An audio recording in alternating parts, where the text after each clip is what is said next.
Hola amigos, amigas, ¿cómo están? Saludos para todos, vencedores, vencedoras. Bienvenidos a una nueva clase de Historia de Venezuela en el marco de la misión Rivas. Todos esperamos que se mantengan, que estén participando permanentemente y que le estén sacando el máximo provecho a estas clases que estamos gustosamente llevándoles a cada uno de ustedes. Hoy vamos a trabajar con la consolidación de las últimas 6 clases. Estas clases, como ustedes recordarán, han tratado sobre diferentes aspectos, tanto de carácter político, de carácter militar, aspectos sociales, sobre nuestro proceso histórico, centrado fundamentalmente en el periodo de la independencia, finales de la independencia y el proceso de la Gran Colombia. Así como también hemos trabajado con aspectos sociales como la formación de las clases. Pero, sin más preámbulo, vamos a hacer la presentación de la misma.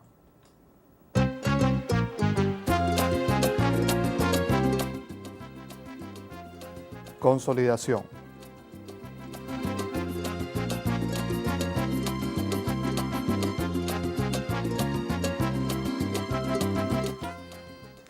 Vamos entonces a iniciar con el primer tema, los primeros contenidos que trabajamos relacionados con la campaña del sur. Veamos a continuación la siguiente lámina.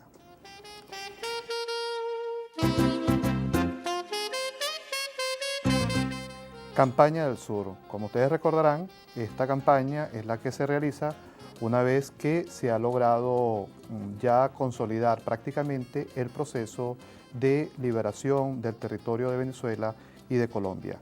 Veamos a continuación en la siguiente imagen en qué consistió esta campaña.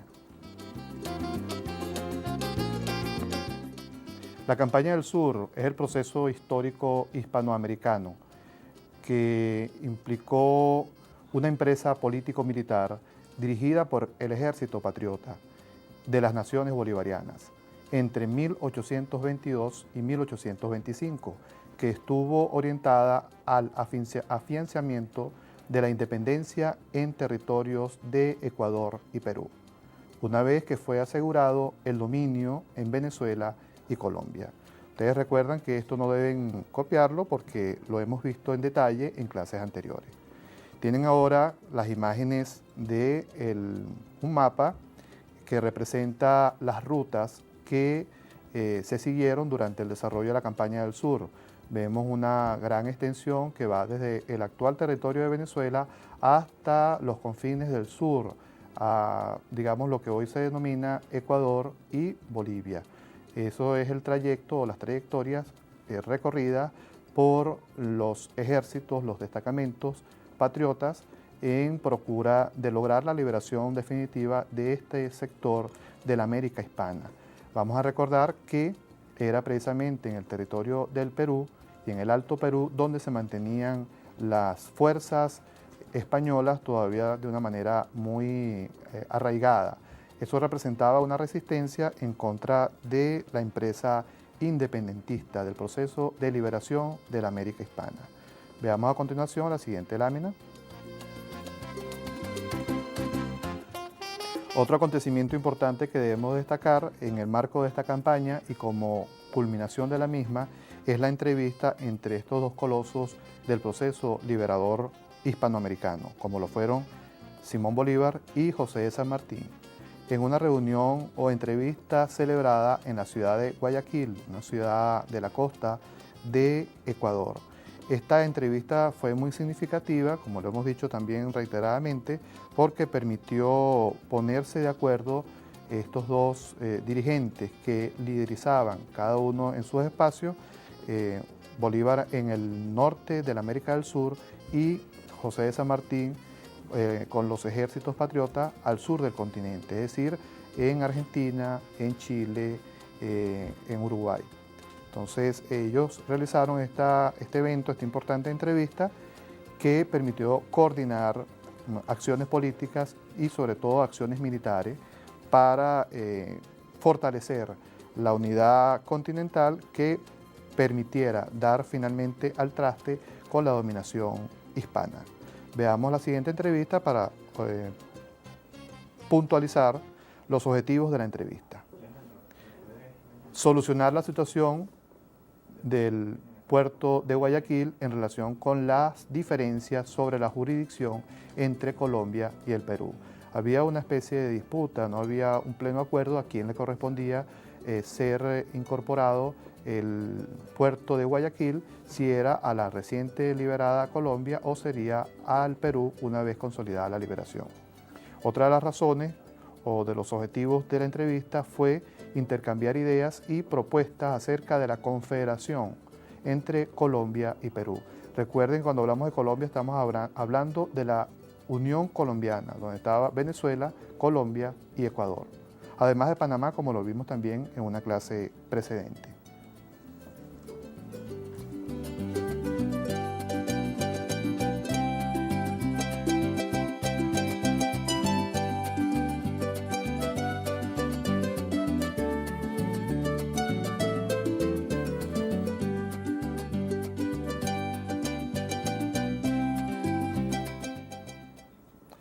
Parte también de las consecuencias que produce esta situación de la campaña del sur es un acontecimiento de gran relevancia, quiero decir, relacionado con la creación de la República de Bolivia. Esto sucede en la zona del Alto Perú, una zona que tenía mucha influencia, por supuesto, todas las autoridades del Perú, las autoridades hispanas del Perú, pero el sector social dirigente del proceso de independencia en esta región no estaba muy de acuerdo con respecto a anexarse a la nueva República del Perú. Por eso hay una situación particular que vale la pena estudiar y por eso la hemos incluido como contenido en las clases que hemos estado trabajando. Vamos a ver la siguiente lámina para que expliquemos brevemente esta situación. Creación de la República de Bolivia.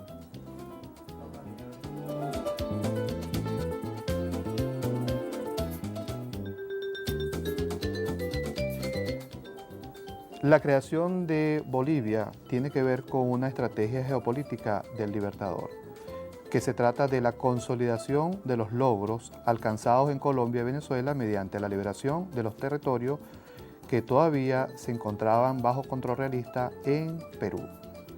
Esta era la razón de la campaña del sur y la razón que motivó todo este movimiento de carácter político y militar en la región al sur de Colombia.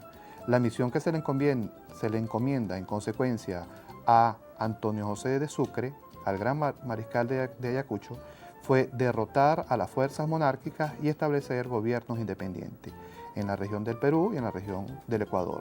Pero vamos a observar que no solamente se van a desarrollar dos nuevas naciones, dos nuevos estados independientes, sino que también va a surgir un tercero que va a ser la República de Bolivia. Vean esto rápidamente y vamos a continuar. La fundación de la República de Bolivia está basada en la redacción de una constitución que expresa lo siguiente.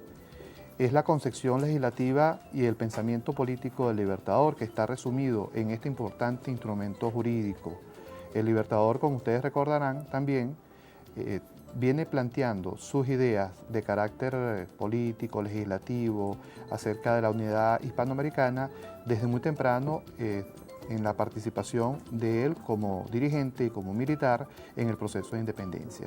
De manera que la Constitución de Bolivia recoge una síntesis de la concepción que manejaba el Libertador al respecto. Esta constituye una segunda experiencia de redacción de un texto constitucional, la experiencia de la redacción de esta nueva Constitución. El proyecto presentado fue aprobado sin mayores modificaciones.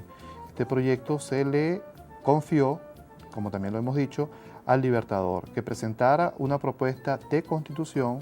Se lo pidió el propio pueblo y las autoridades de Bolivia, esta especie de constituyente, de poder constituyente, que solicitó expresamente al Libertador que redactara un proyecto de constitución.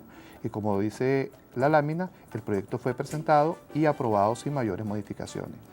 Constituye, una vez promulgada la Constitución, la cuarta constitución en orden de los pueblos libertados por Bolívar.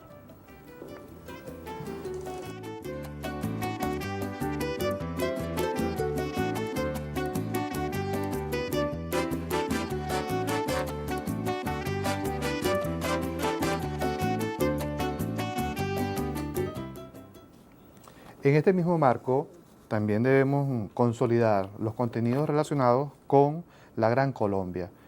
Hemos estado revisando en clases precedentes cómo surgió la idea de crear una nación extensa que incluyera diferentes territorios de las dependencias antiguas de España, es decir, territorios que estaban bajo la jurisdicción española hasta la independencia.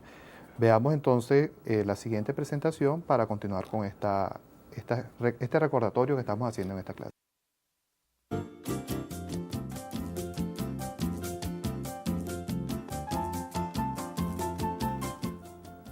Señalemos rápidamente las principales características de la Constitución de Bolivia. Se constituye un Estado unitario. El gobierno se concibe como un gobierno popular y representativo. Hay una división de poderes que constituye 4 grandes segmentos: el electoral, el legislativo, el ejecutivo y el judicial. Tiene un poder más de acuerdo con la división convencional que se heredó del proceso de la Revolución Francesa y de la independencia norteamericana, del proceso que condujo a la independencia en los Estados Unidos. Toda esa visión que se fue desarrollando como teoría política, como concepción política durante el siglo XVIII, había madurado la idea de dividir los poderes públicos en 3, ejecutivo, legislativo y judicial. El Libertador propone adicionalmente el poder electoral en el caso de la Constitución de Bolivia. Y por último, el poder legislativo tiene una constitución tricameral. Esto significa que tenía 3 cámaras, que eran las de los tribunos, los senadores y los censores. Vean esto rápidamente para que continuemos con este recordatorio de la clase acerca de la creación de la República de Bolivia.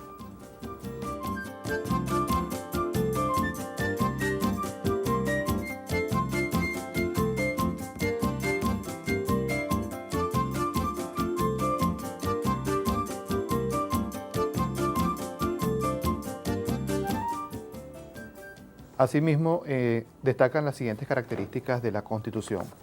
Esta le garantiza a cada boliviano la libertad civil, la seguridad individual, el derecho a la propiedad y la igualdad ante la ley. Fue sancionada por el Congreso General Constituyente de la República Boliviana en Chuquisaca el 6 de noviembre de 1826. Por cierto que esta ciudad, no lo dije cuando comentamos esta clase en su momento, se le denominó posteriormente Ciudad Sucre en honor al gran mariscal de Ayacucho.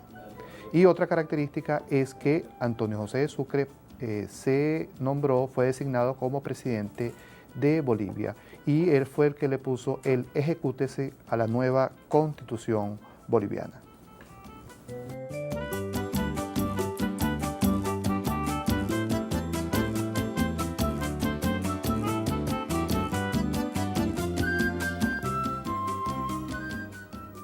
Hicimos cuando trabajamos esta clase un comentario final, y es el siguiente: la República de Bolivia fue una respuesta a las necesidades de organización de los territorios al sur del Perú. Se concibió como parte de una gran alianza política, social, económica y militar entre los nacientes estados, como base para el desarrollo autónomo y soberano en el contexto de las relaciones internacionales.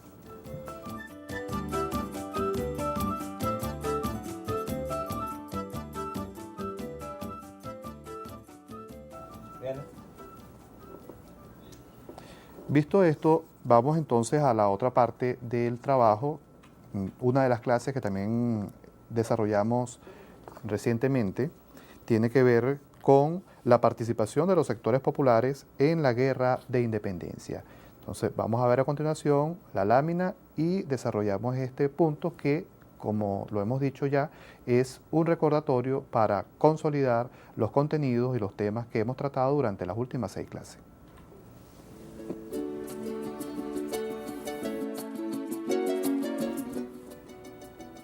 Participación de los sectores populares en la Guerra de Independencia.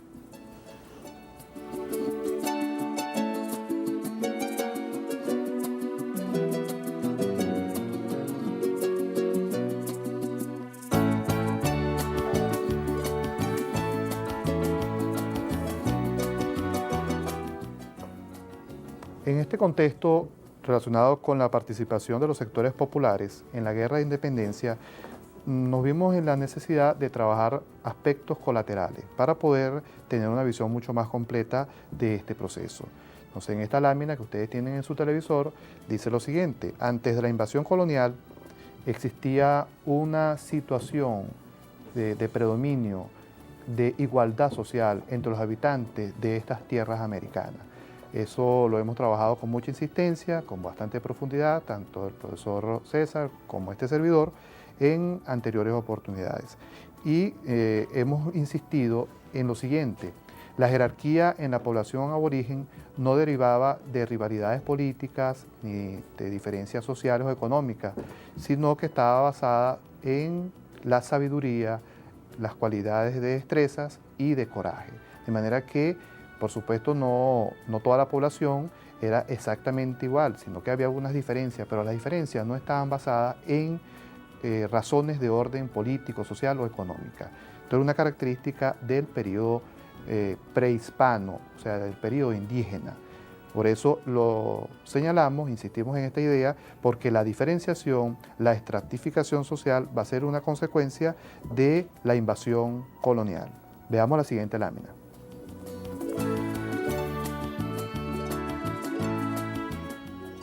Ese estado de equilibrio, de una sociedad más igualitaria, más solidaria, donde las diferencias sociales no estaban acentuadas, ni existía un abismo entre un grupo y otro, se rompe precisamente con la invasión colonial, con el llamado descubrimiento, que lo decimos entre comillas porque esta noción ha sido muy cuestionada, porque no fue un descubrimiento como tal. Sin embargo, en este proceso de invasión se produce lo siguiente: en este periodo se inicia el proceso de exclusión en términos políticos, económicos, sociales y territoriales, de la población aborigen que existía ya en América y de la población de los hombres y mujeres de origen africano que fueron esclavizados en el marco del periodo colonial. Estas diferencias o esta diferenciación está basada en diferencias étnicas y condiciones económicas. Es decir, esta sociedad fragmentada se basa en las diferencias étnicas y las condiciones económicas. Y se desarrolla la estratificación de la sociedad en grupos que son denominados clases sociales, pero también en castas.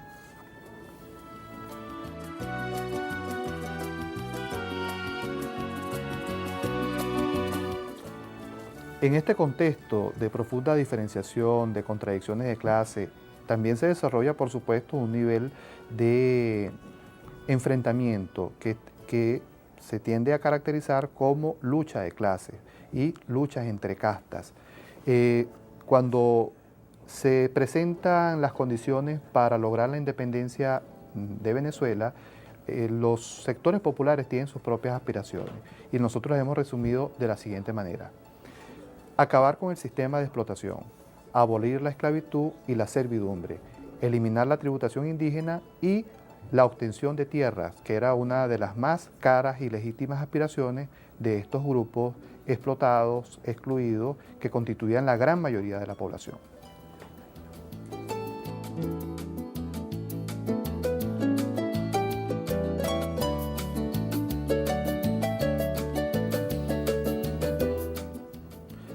Durante el desarrollo del movimiento independentista, específicamente en el subperíodo 1811-1812, se suceden diferentes acontecimientos y los vamos a tratar de resumir de la siguiente manera.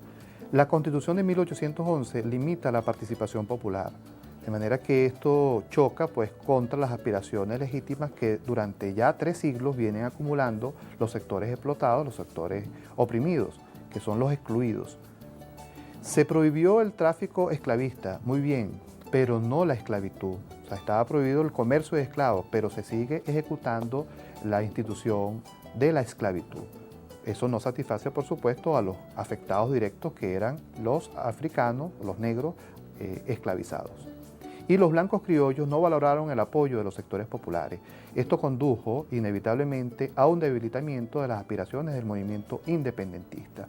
No lo valoraron porque había un profundo temor de que todas esas aspiraciones de naturaleza popular tuviesen la oportunidad de pasar a la vanguardia y sustituir las banderas enarboladas por los blancos criollos por las banderas de los sectores populares.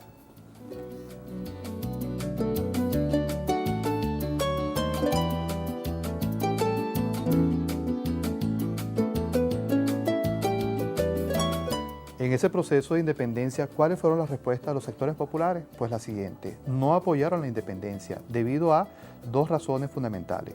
Uno, las condiciones de exclusión, opresión y explotación a las que estaban sometidos los pardos, manumisos, esclavizados y aborígenes. Y por no sentirse expresado en los objetivos del movimiento independentista que estaba liderizado por los blancos criollos o también llamados los mantuanos.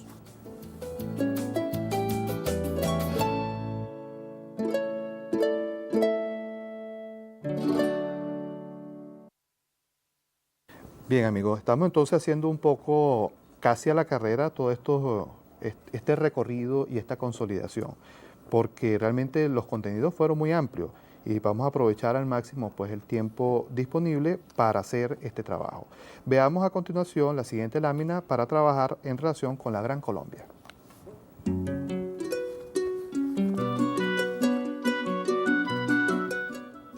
La Gran Colombia, su creación, su situación de crisis y la disolución.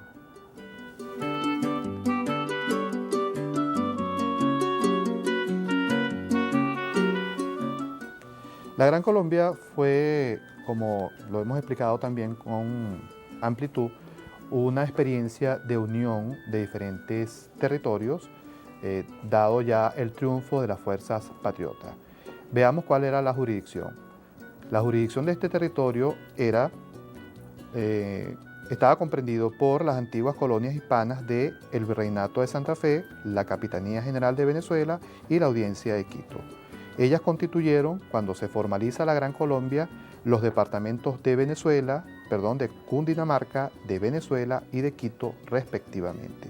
Ustedes tienen ante su pantalla el croquis, en el que se representa los límites del territorio que comprende la Gran Colombia. Como se ve, de allí luego, cuando se produce el fraccionamiento, surgen 4 naciones.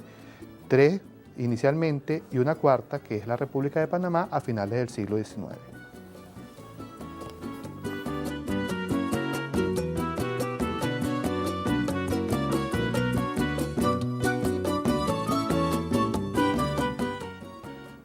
Veamos las principales causas del deterioro y la disolución de esta importantísima experiencia de unificación política y militar. 1. Las críticas al predominio de los intereses locales de la mayoría neogranadina en el Congreso de Cúcuta de 1821. Recuerden que el Congreso de Cúcuta fue donde se ratificó la creación de la Gran Colombia, que ya había sido aprobada mediante la ley fundamental en el Congreso de Angostura en el año 1819. Luego, esto origina un estado de malestar muy acentuado en los grupos dominantes, tanto de los militares como de la oligarquía, en los departamentos de la Unión. Esto quiere decir en el departamento de Venezuela y en el departamento de Quito.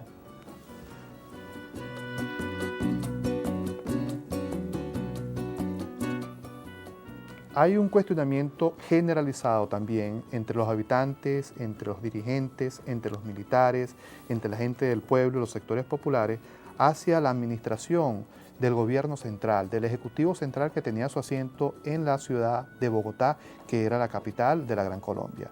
Ese cuestionamiento viene dado por, entre otras cosas, una situación bastante dudosa con respecto a la administración de un préstamo que recibió la República de Colombia o la Gran Colombia de parte de Inglaterra. Y la administración del mismo parece que estuvo plagada de vicios, de esto que nosotros podemos llamar hoy con toda propiedad corrupción. Pero esto trascendió y los habitantes de la Gran Colombia cuestionaron esta situación. Asimismo, hay una profunda desconfianza de los neogranadinos, es decir, de los colombianos, de lo que, lo que hoy son del territorio de Colombia, hacia la presencia dominante de los venezolanos en la jefatura del ejército de la Gran Colombia. Recuerden que fueron los oficiales, los soldados, las tropas venezolanas, de los más que se destacaron en la constitución del gran ejército patriota que llevó que alcanzó la independencia de Perú, de Bolivia y de Ecuador. Pero en este gran ejército que pudo conformar Bolívar y toda la playa de los dirigentes militares, los venezolanos destacaron. Destacaron por su arrojo, su dedicación y por todas las características de liderazgo en el mismo.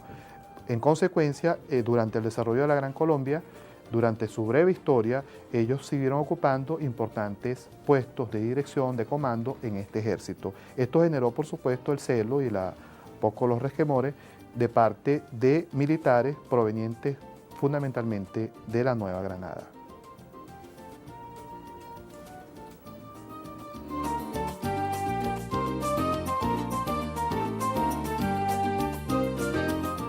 Una situación importante tiene que ver con los intereses que son dispares e incompatibles entre los sectores dominantes, es decir, entre las oligarquías locales, las oligarquías de Caracas, de Maracaibo, en el caso de Venezuela, de Valencia, en las oligarquías de Bogotá, las oligarquías de Quito, etc.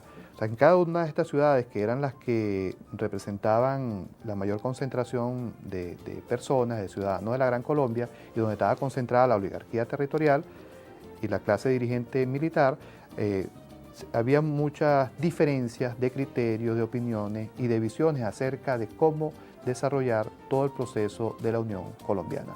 Es decir, llevarla a la concreción. Y finalmente, la crisis económica generalizada también dio al traste, hizo su aporte para que se debilitara el proyecto de la Gran Colombia, por las características de depresión financiera, bancarrota nacional, escasez de víveres y de medios circulantes, es decir, de monedas, y el alza generalizada en los precios de los artículos.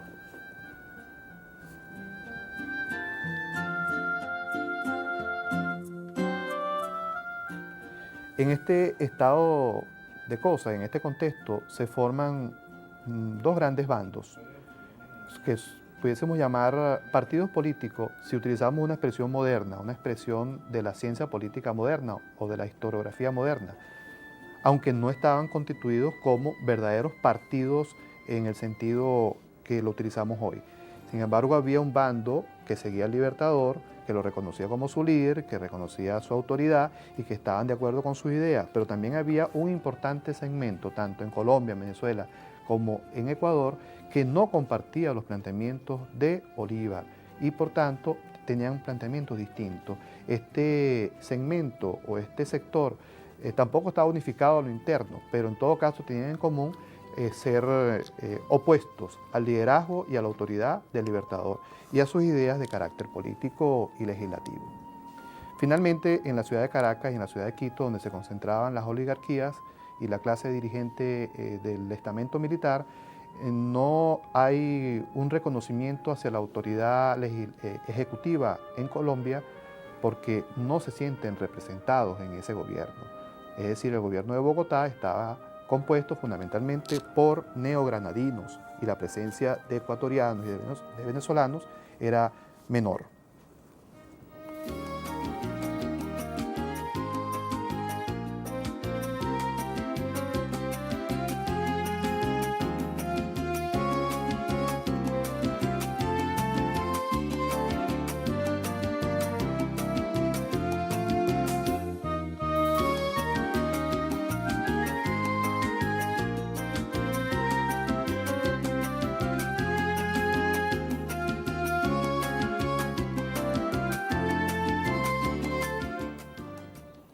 Visto estos aspectos, vamos a trabajar otra de las clases que también hemos desarrollado durante las últimas sesiones de Historia de Venezuela.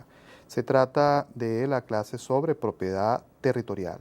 Esto tiene una significación muy particular y vamos a recordar, vamos a consolidar algunos contenidos que consideramos esenciales. Veamos.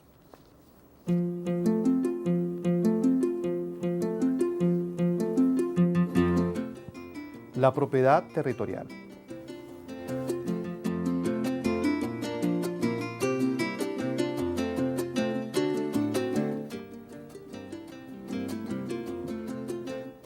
La propiedad territorial en el periodo colonial. Se inicia con el otorgamiento de capitulaciones con interés poblador y para la explotación de recursos que determinaron la verdadera posesión territorial por parte de España en el territorio que venía ocupando desde el proceso de conquista y durante todo el proceso de colonización.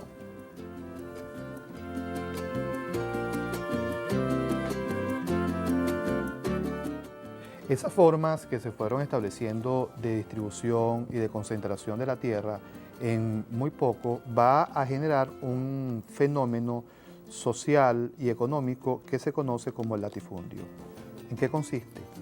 En la explotación agraria de una gran extensión caracterizada por lo ineficaz en el uso de los recursos disponibles. En Latinoamérica superará con facilidad las 10.000 hectáreas por propietario, es decir, muy pocos propietarios logran tener grandes cantidades de tierras, de terrenos, y esto generalmente tienen poca explotación, poco aprovechamiento. Entonces, la mayoría, en este caso el campesinado, está desprovisto de tierra y tiene que someterse a condiciones de explotación económica bastante lamentables.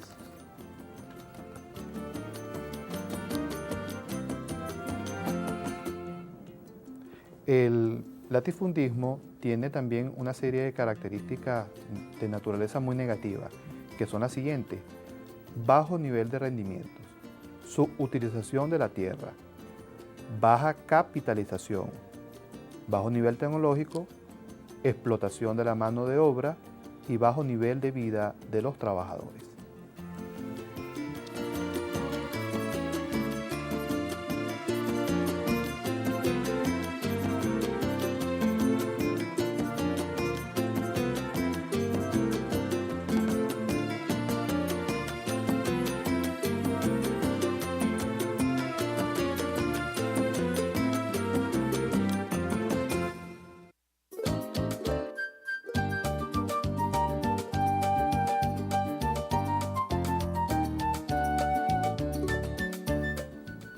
En el proceso de la formación de la propiedad territorial, debemos plantear también lo siguiente: la transferencia de la propiedad territorial en el periodo de la independencia, que está definida por tres procesos muy importantes, que son los tribunales de secuestros, el decreto de guerra-muerte del Libertador y la ley de haberes militares del año 1821.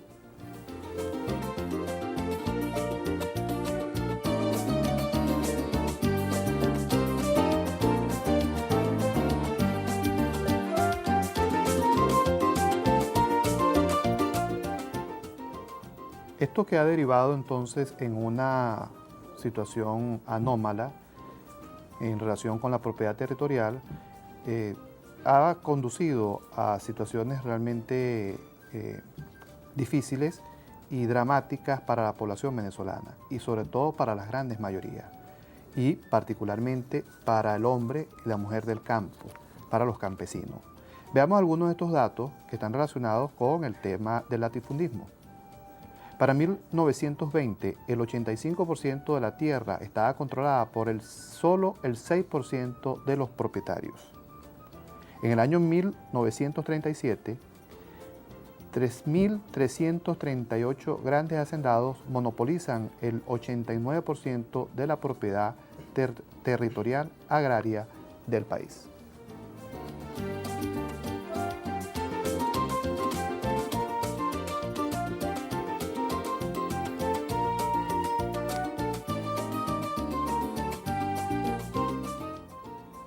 Otros datos de carácter estadístico que nos permiten apreciar el dramatismo de esta situación, de esta injusta distribución de la propiedad territorial en Venezuela lo podemos ver en los dos siguientes datos.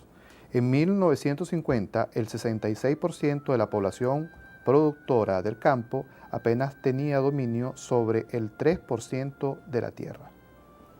Entre 1950 y 1960, el grado de concentración de la tierra y el dominio que sobre ella ejerce un escaso número de propietarios no sufre modificaciones. Es decir, tenemos un proceso de consolidación de las formas de propiedad territorial cuyas bases, cuyas raíces y cuyo origen está en el periodo colonial.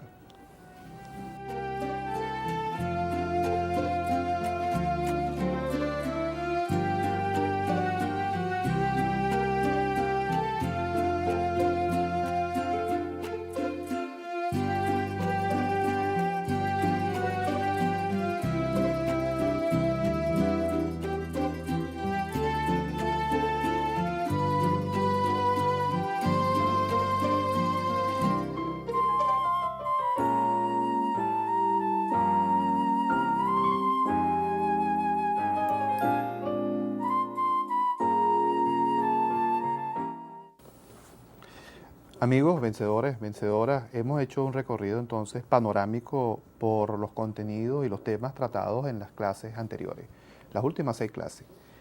De manera que estamos un poco quizás corriendo, pero lo que queremos es precisamente consolidar esos conocimientos que seguramente con gran interés ustedes han ido siguiendo en las lecciones anteriores. Pero vamos a tratar un último tema que está relacionado con la formación de las clases sociales.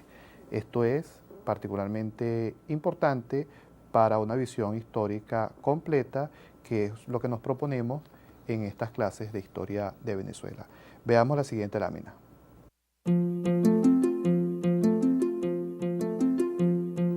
Formación de las clases sociales en Venezuela.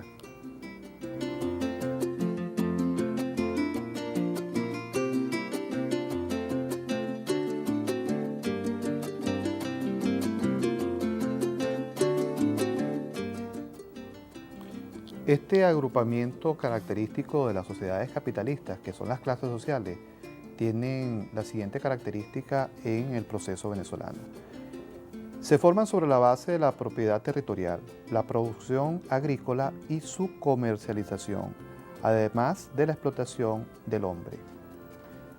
Hay una clase dominante que es la dueña de la propiedad territorial, es la que detenta, la que usufructa la propiedad territorial y las actividades de comercio. Y un importante sector, la mayoría, que constituye las clases dominadas, que tienen como característica estar excluidas de la fuente de riquezas.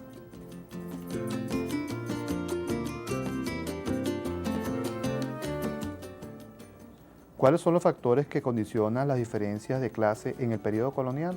Son las siguientes. La diferenciación económica condiciona el desarrollo de las diferencias sociales. Es decir, la estructura económica es el factor más dinámico que va a afectar de manera más directa la estructura de la sociedad y va a crear esa diferenciación que va a constituir entonces las diferentes clases. Y en el caso de la colonia también hay una diferenciación producto de la condición jurídica y de los criterios étnicos o racistas que se utilizaron y que estaban en vigencia en ese periodo, que va a definir entonces una gran división de clases sociales. El estamento jurídico sentaba las bases para la sociedad clasista, es decir, todo el conjunto de las leyes, la estructura jurídica que puso en vigencia el Estado español durante el dominio colonial, estaba concebido para consolidar una sociedad de clases, donde un sector minoritario usufructa las riquezas existentes, mientras que las mayorías están excluidas de las mismas. Y finalmente el sistema político acentuaba las relaciones de poder entre las clases. Por supuesto, hay una relación proporcional. Los grupos privilegiados, por razón de la estructura económica que afectan la estructura de la sociedad, también tiene una incidencia sobre la estructura política. De manera que el sistema político es concebido, es estructurado, tiene una arquitectura dirigida a sostener las relaciones de poder, de manera que los excluidos mantengan esa condición y los privilegiados mantengan la suya.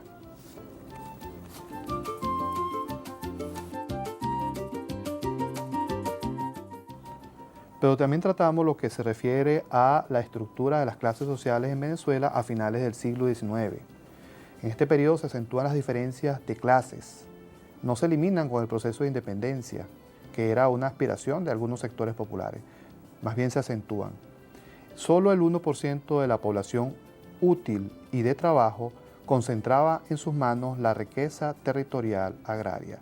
Ahí está una clave importante de esta situación de diferenciación, de estratificación social que conduce a la formación de las clases en Venezuela.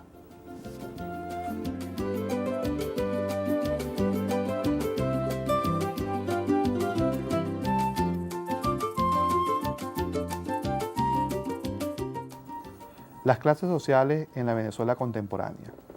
En este recorrido rápido que estamos haciendo entonces por el problema de la formación de las clases en la sociedad venezolana, también estamos paneando de manera también muy breve, muy rápida, solamente caracterizando algunos acontecimientos, algunos procesos significativos.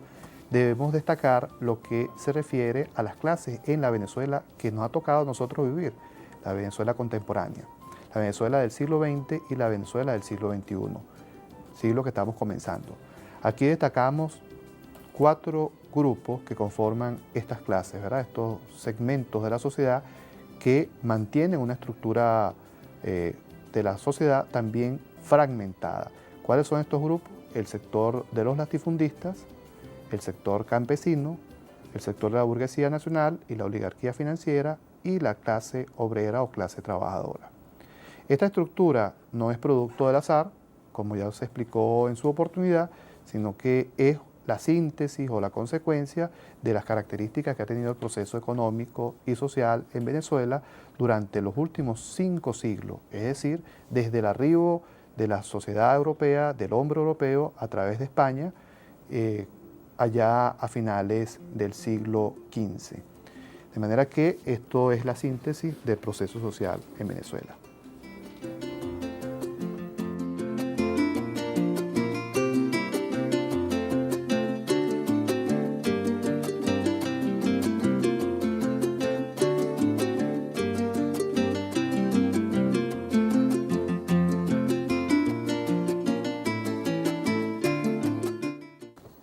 Bien amigos, amigas, vencedores, vencedoras, facilitadores y facilitadoras, esperamos haber cumplido hoy con esta misión, que es consolidar los conocimientos, los contenidos de las últimas clases desarrolladas en el marco de esta asignatura Historia de Venezuela. Esperamos que haya sido de verdad de su provecho. Para nosotros ha sido un enorme placer haber estado con ustedes en esta nueva oportunidad. Nos vamos a ver pronto y esperamos puedan estudiar muchísimo y consoliden su proceso de formación. Todos los necesitamos. Este país los necesita. Hasta luego.